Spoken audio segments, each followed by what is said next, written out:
क्या उनको मार के आपको क्या अचीव करोगे?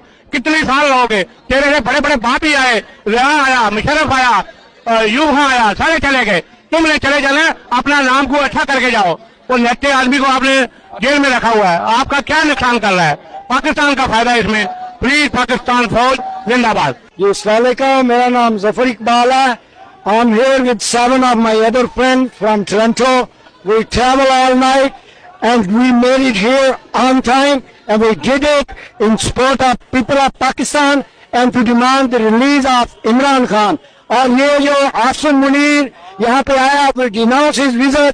He has declared a martial law in Pakistan, and in Pakistan they can kill people, torture, but overseas Pakistanis will carry Imran Khan's mission and will take it to the end.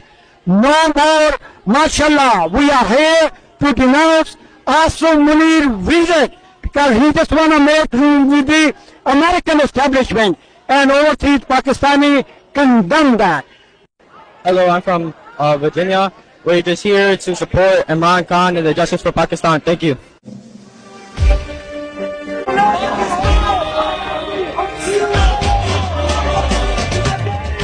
Imran Khan कहता है ये हमारी है, हम लोग की तरह अपनी फौज को गाली नहीं दे सकते, और जो देगा उसका भी मुंह तोड़ेगा।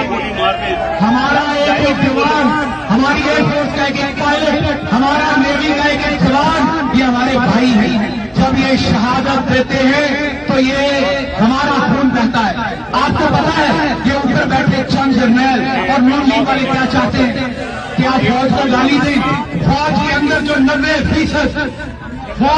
जो 90% इमरान खान का वोट लेते हैं, फौज के अंदर जो 90% लोग हमें मैसेजेस करते हैं, खुदा की कसम मैसेजेस करते हैं। कोई सिग्नल यूज करता है, कोई और ऐप यूज करके हमें कहते हैं हम आपके साथ हैं।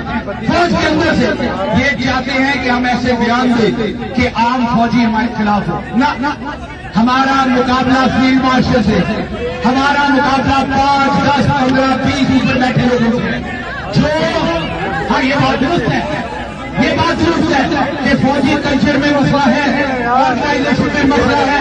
जो ऊपर आता है वो काले आदमी बन जाता है, जो ऊपर आता है वो डिक्टेटर बन जाता है। इसको फिक्स करने की जरूरत है, करेंगे जब इमरान खान आएगा। लेकिन हमने बहुत समझदारी से चलना है। हमने इनके किसी इरादे को पूरा नहीं होने देना। हमने कभी भी अपने मुल्क को सबसे पहले, इससे पहले कि हम और बातें करें,